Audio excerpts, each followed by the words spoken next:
1. 파리, 그대와 나의 첫 장면. 하늘이 높고 유난히 맑았던 어느 파리의 오후. 한 여자는 세느 강변을 홀로 걷고 있었다.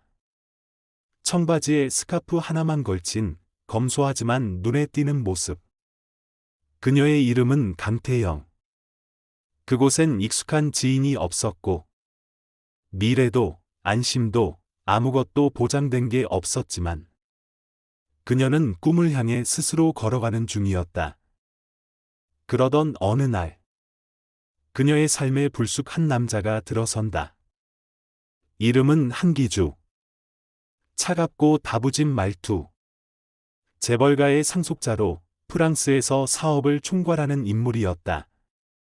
태영은 그의 비서로 들어가게 되었고 두 사람은 전혀 어울리지 않는 삶의 결을 갖고 있었지만 묘하게도 자꾸만 서로를 의식하게 된다.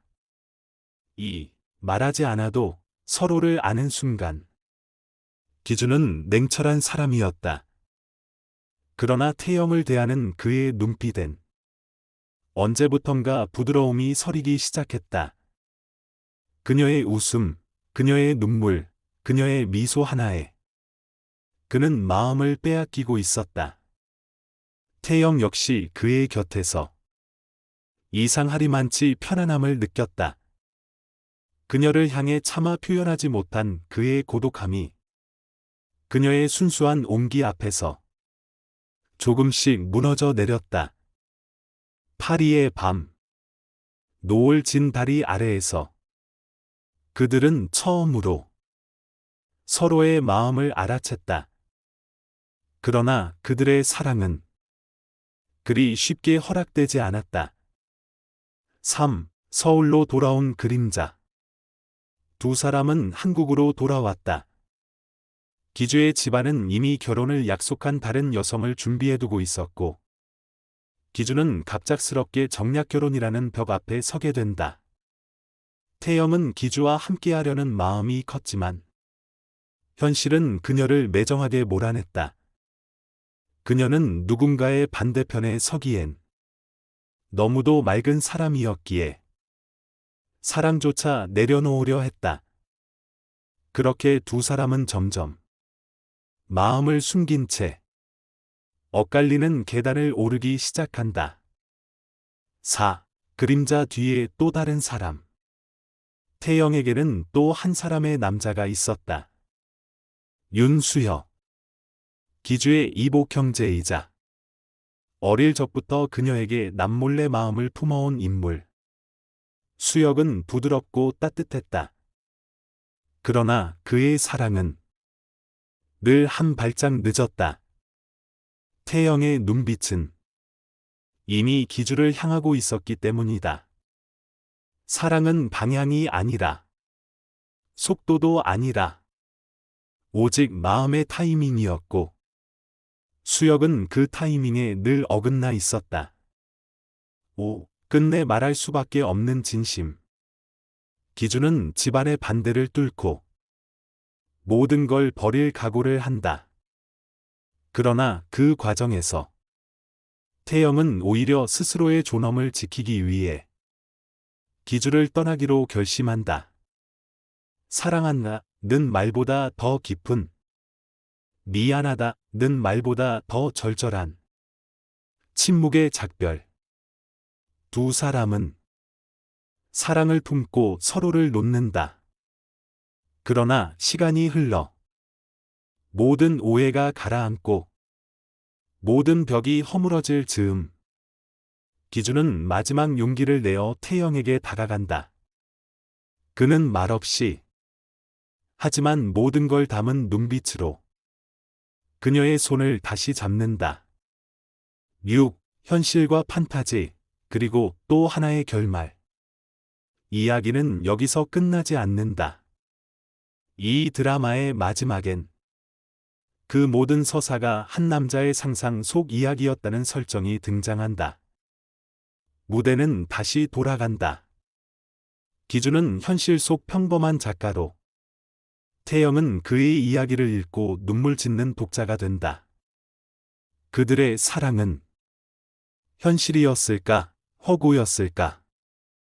하지만 그 어떤 설명보다 분명한 것은 그들의 사랑이 시청자 마음에 실제로 피어났다는 사실이었다.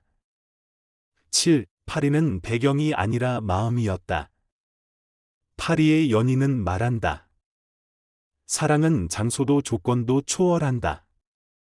그 사람이 있는 곳이 곧 파리였고, 그와 함께한 시간이 곧 인생의 전부였다고. 기준은 태영을 만나 사람이 되었고, 태영은 기주를 사랑하며 세상을 이해하게 되었다. 서로가 서로의 거울이 되어 조용히 하지만 격렬히 사랑을 배워갔던 두 사람. 그들은 결국 가장 찬란한 순간을 서로에게 남겼다. 1. 사랑은 어느 순간에도 누구에게든 다시 온다. 사람들은 종종 묻는다. 사랑은 과연 모든 것을 이길 수 있을까? 서로 다른 세상에 사는 두 사람이 만나 진심만으로 살아낼 수 있을까? 파리의 연인은 바로 이 질문에 담담하면서도 간절하게 대답한다. 이야기의 시작은 파리다. 누구에게는 낭만의 도시지만 주인공 강태영에게는 불안과 설렘이 공존하는 현실의 자리다. 그리고 바로 그 현실의 모퉁이에서 태영은 한 남자를 만난다. 한기주. 겉으로 보기엔 모든 것을 가진 듯한 남자였지만 사실 그의 내면은 그 누구보다 외로웠다. 두 사람의 만남은 지극히 일상적이었다. 사고처럼 우연했고, 하지만 결코 가볍지 않았다. 그것은 마치 이름 없는 별이 깜박이며 만나는 순간처럼 서로를 알아보게 되는 감정의 전조였다. 2. 서로 다른 세계, 같은 진심. 기준은 재벌가의 아들이었다. 그는 단단한 말투로 세상을 밀어냈고, 사람들 앞에서는 감정을 감추는 법을 익힌 사람이었다. 태영은 평범한 여인이었다. 스스로 서려했고, 어떤 상황에서도 기품을 잃지 않는 사람이었다. 그들은 겉으론 전혀 어울리지 않았다. 하지만 마음이라는 건 계산으로 이어지는 게 아니었다. 기준은 태영에게 처음으로 자신이 사람이라는 걸 느낀다. 태영은 기주에게 처음으로 누군가가 자기 자신 그대로 사랑받을 수 있다는 걸 배운다. 이 드라마는 말한다. 사랑은 조건이 아니라 방향이다.